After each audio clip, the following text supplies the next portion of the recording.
तो hello friends, अपने YouTube channel पर आपका स्वागत है। आज की इस वीडियो पर लेकर के आ चुका हूँ प्यारे बच्चों। यहाँ पर सब देख सकते हैं मासिक परीक्षा माह अक्टूबर, यानी अक्टूबर माह का जो मासिक टेस्ट होने वाला था उसका पूरा पेपर आ चुका है। कक्षा 10वीं का है, विज्ञान सब्जेक्ट का। हमने पहले ही सामाजिक विज्ञान, गणित, अंग्रेजी और हिंदी का डाल चुका हूँ वीडियो, तो जा कर के देख लीजिए जो वो सब्जेक्ट को तैयार करना चाहते हैं। बाकी विज्ञान के जो बच्चे सब्जेक्ट का तैयार करना चाहते हैं पूरा अंत तक बने रहिएगा। पूरे 20 नंबर का क्वेश्चन है। सभी क्वेश्चन को पूरा सॉल्यूशन के साथ आपको बताने वाला हूं, तो वीडियो के लास्ट तक बने रहना। और जिन्होंने अभी तक चैनल को सब्सक्राइब नहीं किया है, सबसे पहले चैनल को सब्सक्राइब कर लो, बेल आइकन को प्रेस कर लो और डिस्क्रिप्शन पर नीचे लिंक दिया गया है टेलीग्राम का, जा करके ज्वाइन करो, क्योंकि वहीं पास सबसे पहले वीडियो का नोटिफिकेशन आपको मिलने वाला है। ठीक, तो चलिए स्टार्ट करते हैं। पहला क्वेश्चन क्या है, यहाँ पास आप देख सकते हैं, सही विकल्प चुन करके लिखिए। तो पहला है, निम्नलिखित में से कौन सा गुण प्रातः धातुओं द्वारा प्रदर्शित नहीं किया जाता है? तो चमकहीनता। कैसा? चमकहीनता प्रदर्शित नहीं किया जाता है।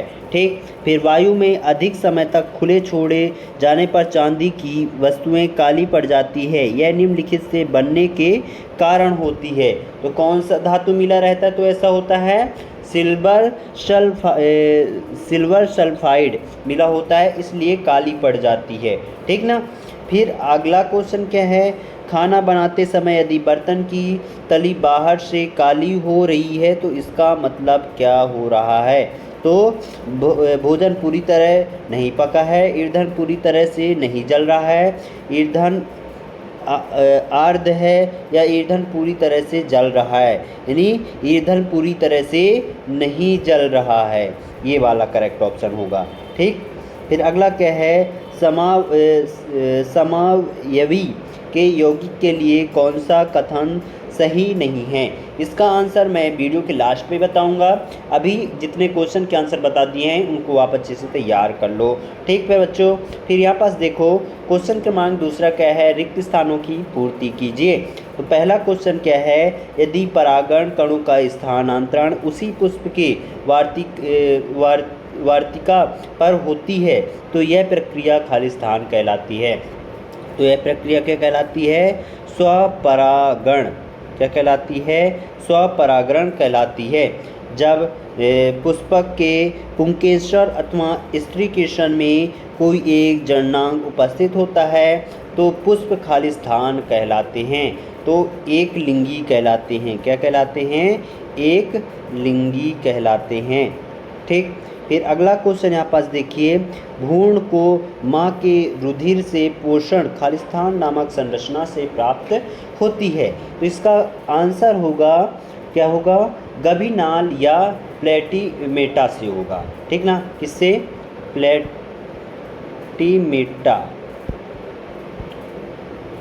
ठीक, फिर यहाँ पास देखिए, एक वाक्य या एक शब्द में उत्तर देने को यहाँ पास क्वेश्चन है। ठीक, तो पहला क्या है, एक रेजिया में सांद्र हाइड्रोक्लोरिक अम्ल एवं सांद्र नाइट्रिक अम्ल का मिश्रण किस अनुपात में होता है प्यारे बच्चों? तो 3:1 में होता है। ठीक, फिर किस धातु को छोड़कर अन्य सभी धातुएं कमरे के तापमान का ठोस अवस्था में पाई जाती है? तो मरकरी। कौन सा? मरकरी, यानी इसे पारा कहा जाता है। ठीक ना। पारा धातु जो होता है वह लिक्विड फॉर्म में हमेशा रहता है ना। आपके हाथ पर रख दोगे तो वो क्या हो जाएगा? पिघल जाएगा।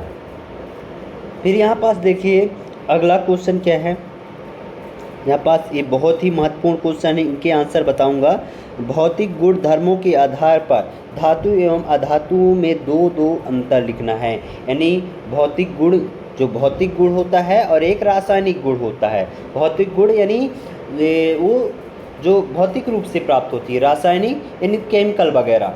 तो भौतिक के आधार पर धातु और अधातु में दो अंतर लिखना है, और अधातु एवं धातुओं एवं अधातुओं में रासायनिक के आधार पर, यानी भौतिक और रासायनिक दोनों के आधार पर अंतर मैं आपको बता दूंगा। दोनों तैयार कर लेना, क्योंकि यह क्वेश्चन वेरी मोस्ट क्वेश्चन है आपके वार्षिक पेपर तक के लिए। अर्धवार्षिक में देखना ये क्वेश्चन आएगा भी।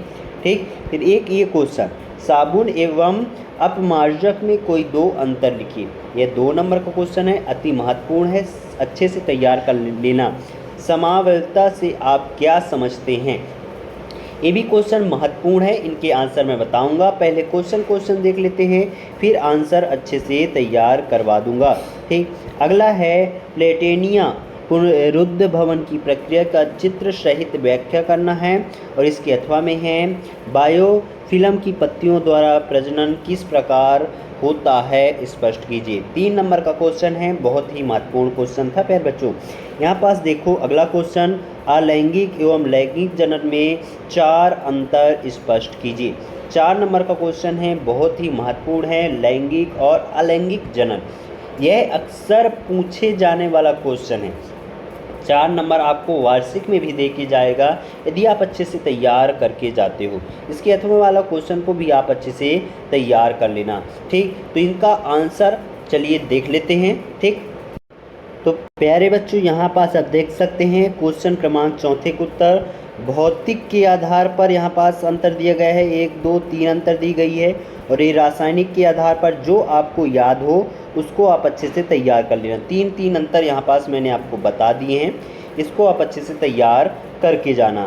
क्वेश्चन क्रमांक 4 का अथवा ये धातु अधातु में रासायनिक के आधार पर, ये मैंने ऊपर ही बता दिया है। ठीक। फिर यहाँ पास एक क्वेश्चन क्रमांक 5 का उत्तर है साबुन और अपमार्जक में अंतर, और हाँ इसका पीडीएफ आपको टेलीग्राम पर मिल जाएगा, जा कर के देख लेना सभी क्वेश्चन को, ये सारी चीज़ें आप देख सकते हैं। फिर ये अथवें प्रश्न क्रमांक 5 का अथवा है, ठीक ना, समावयवता किसे कहते हैं, तो ये पूरा यहाँ पास दिया गया है इसका आंसर। क्वेश्चन क्रमांक 6 का उत्तर यहाँ पास आप देख लीजिए, ये सारे चीज़ें हैं। क्वेश्चन क्रमांक 6 का अथवा का उत्तर, क्वेश्चन क्रमांक 7 का उत्तर लैंगिक जनन और अलैंगिक जनन में अंतर स्पष्ट करना था, तो यहाँ पास आप देख सकते हैं विधिवत अंतर यहाँ पास दी गई है। कोई 4 अंतर याद करके चले जाना, इतना ही। ठीक। फिर ये 4 अंतर अच्छे से याद कर लेना। तो प्यारे बच्चों इस तरीके से हमने सारे क्वेश्चन आपको बता दिए हैं। यदि आपको इनका सारी चीज़ें का आंसर आपको चाहिए पीडीएफ के रूप में या कि फ़ोटो के रूप में, तो आप टेलीग्राम का लिंक नीचे दे दूंगा, या कि टेलीग्राम में जाकर के सर्च करिएगा JCD क्लासेस, तो आ जाएगा, लोगो मिल जाएगा आपको चैनल का, तो वहाँ पास क्लिक करके आप ये सारी चीज़ें पा सकते हैं। मिलते हैं अगले वीडियो के साथ, तब तक के लिए जय हिंद जय भारत।